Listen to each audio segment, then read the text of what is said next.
This is a real challenge for the new president, so let's bring in ABC News political director Rick Klein. He's joining us for more. Rick, Republicans say this crisis was totally predictable. They accused President Biden of signaling a permissive policy at the border. The surge was bound to happen. Is there some truth to that? And is there evidence the White House was prepared for this? Well, I think there's truth on both sides here, Terry. The fact is that the Biden administration just 50-some-odd days ago inherited a system that in a lot of ways was broken down because the Trump administration had used every mechanism it could to try to discourage undocumented immigrants, including refugees, from arriving at the border. So that has forced the Biden administration to take over midstream and to use a lot of the same facilities and have a limited number of options about what to do. There's no question there was some pent-up demand. As to how foreseeable it was, I think that's an open question. I think, though, more important now for Biden and for this White House is what you do about it. As Jen Psaki said, there aren't a lot of good options. If kids are showing up here at the border, what do you actually do? Turning them away doesn't seem like a viable option. They're not going to go back to the Trump-era policies. And this is really an attempt to remake 4 years' worth of policy in a very short amount of time. And the pressure is on because people's lives are being impacted hourly. So the House is going to vote this week on 2 immigration reform bills. What are those plans, and do they have a chance of becoming law? Well, there are 2 bills that are likely to pass, although they would not have anything to do with the current migrant crisis. One of them would formally legalize the so-called dreamers. Those are undocumented immigrants who were brought here as children. There's bipartisan support for that. Question about how many Republicans are likely to vote with it. The other bill would work with farm workers to allow them to apply for citizenship, people who are undocumented. That also has some Republican support. Neither bill expected to get advanced anywhere in the Senate. I think really the way to think about this is that this is a smoking out of the opponents to these bills right now. Both of these measures have pretty broad support, so it's about getting people on record to set the groundwork for something bigger down the road. Unfortunately, as much as you'd like to think that the Washington skids would get greased for something, that's just not how it's going to work here. You're going to see the House pass both bills in all likelihood, and then the Senate have to sit on it until or unless 60 votes get generated. Rick, the Justice Department has arrested 2 suspects charged with assaulting Capitol Police Officer Brian Sicknick with bear spray during that attack on the Capitol. Now, Sicknick died the next day, but the cause of death has not yet been determined. Meanwhile, Republican Senator Ron Johnson is facing some backlash for comments comparing the mob that attacked the Capitol to Black Lives Matter supporters and Antifa. I want you to listen to those comments.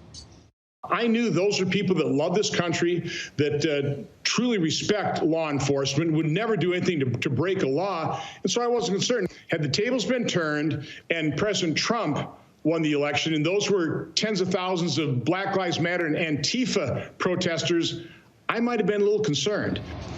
So, Rick, Democrats are now blasting that comment as racist and calling on Johnson to resign by making that comparison after we saw the violence at the Capitol. How's he responding to this?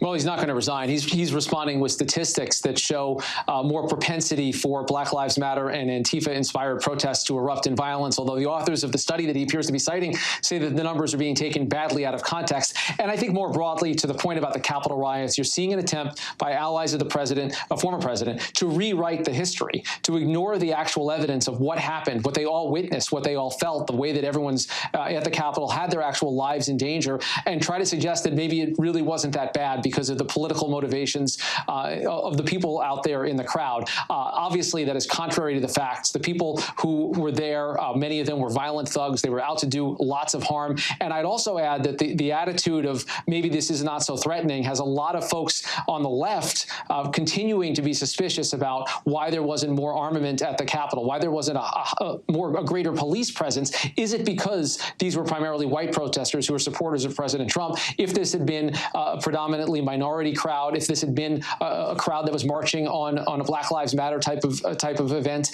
at the Capitol, would you have seen a different police presence? I think a fair answer to that question is yes. Because we did, of course, Rick. We saw troops on the Lincoln Memorial when there was a Black Lives Matter protest. So, but let me switch gears to the pandemic relief bill and really the new stimulus bill for the economy. A giant bill, a huge accomplishment for the president. He's now going to go on a cross-country tour touting that package. What does he hope to achieve now that the bill's been signed into law? Terry, two big goals for the tour. One is to try to assure the public of the importance of this, the relevance in people's lives. And the second, more important, is to try to impact the way that people react at this very tenuous moment with coronavirus. We are not done with the virus. He made clear last week at his Oval Office primetime address that he needs the American public to trust the government, continue to work and follow the guidelines of health officials. He needs that cooperation. And that's, I think, the second and maybe more important piece of this is just to make sure that people are cooperating with the guidelines and not letting COVID to rear its head again. And of course, the president will be on the road tomorrow in Pennsylvania. Our colleague George Stephanopoulos has an interview with them, all part of this effort to try to tell the people what has to be done still ahead and what this money is going to start to do when it flows out. In part because, as he says openly, part of his agenda is to get people to trust that government can achieve good things in their lives once again. Rick, thanks very much. Thank you, guys. Hi, everyone. George Stephanopoulos here. Thanks for checking out the ABC News YouTube channel. If you'd like to get more videos, show highlights, and watch live event coverage, click on the right over here to subscribe to our channel. And don't forget to download the ABC News app for breaking news alerts. Thanks for watching.